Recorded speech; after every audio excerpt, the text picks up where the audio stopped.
Барлықтарыңызға қайырлы күн достар. Сіздермен біз бүгін осындай керемет шығатын, көздің жауын алатын, кез келген дастарханның сәнін келтіретін, түрлі түсті кокос ұнтағымен сәнделген өте дәмді печеньелер жасайтын боламыз.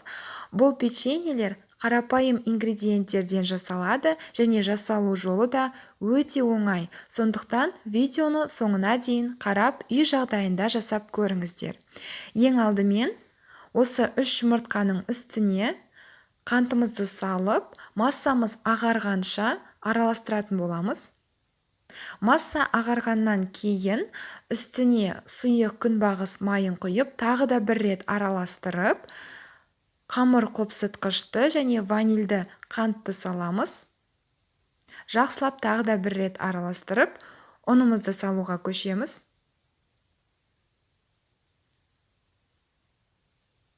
Ұнымызды осылай аз-аздан сала отырып, бірінші осылай венчикпен немесе шанышқымен араластырамыз. Содан соң консистенция қоюлана бастағаннан кейін қолымызбен осылай жұмсақ қамыр илейтін боламыз.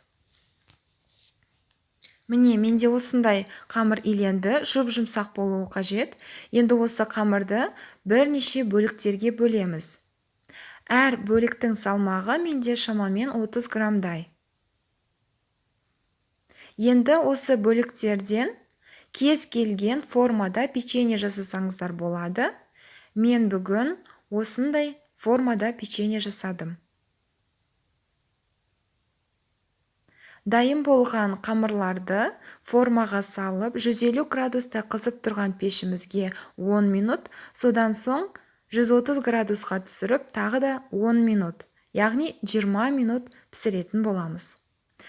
Бізде печеньелер пісті. Енді осы дайын болған печеньелерді осындай шоколадты глазурмен сәндейтін боламыз. Яғни бір бөлігіне шоколадты глазурымызды жағып, үстін осындай кокос ұнтағымен сәндеуге болады.